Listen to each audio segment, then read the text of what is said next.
In that sleep, and in sleeps to follow, the judge did visit. Who would come other? A great shambling mutant, silent and serene. Whatever his antecedents, he was something wholly other than their sum. Nor was there system by which to divide him back into his origins, for he would not go.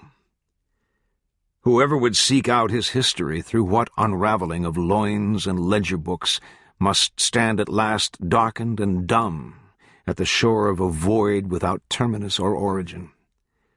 And whatever science he might bring to bear upon the dusty primal matter blowing down out of the millennia will discover no trace of any ultimate atavistic egg by which to reckon his commencing.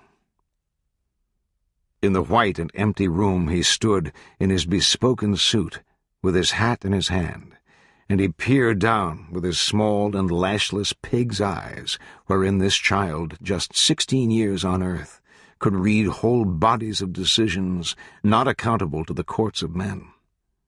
And he saw his own name, which nowhere else could he have ciphered out at all, logged into the records as a thing already accomplished. A traveler known in jurisdictions existing only in the claims of certain pensioners or on old dated maps. In his delirium he ransacked the linens of his pallet for arms, but there were none. The judge smiled. The fool was no longer there, but another man. And this other man he could never see in his entirety, but he seemed an artisan and a worker in metal.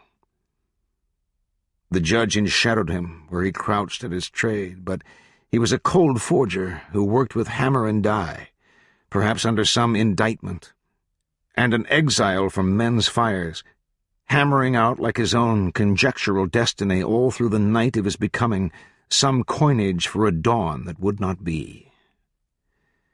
It is this false moneyer, with his gravers and burins, who seeks favor with the judge, and he is contriving from cold slag, brute in the crucible, a face that will pass, an image that will render this residual species current in the markets where men barter. Of this is the judge,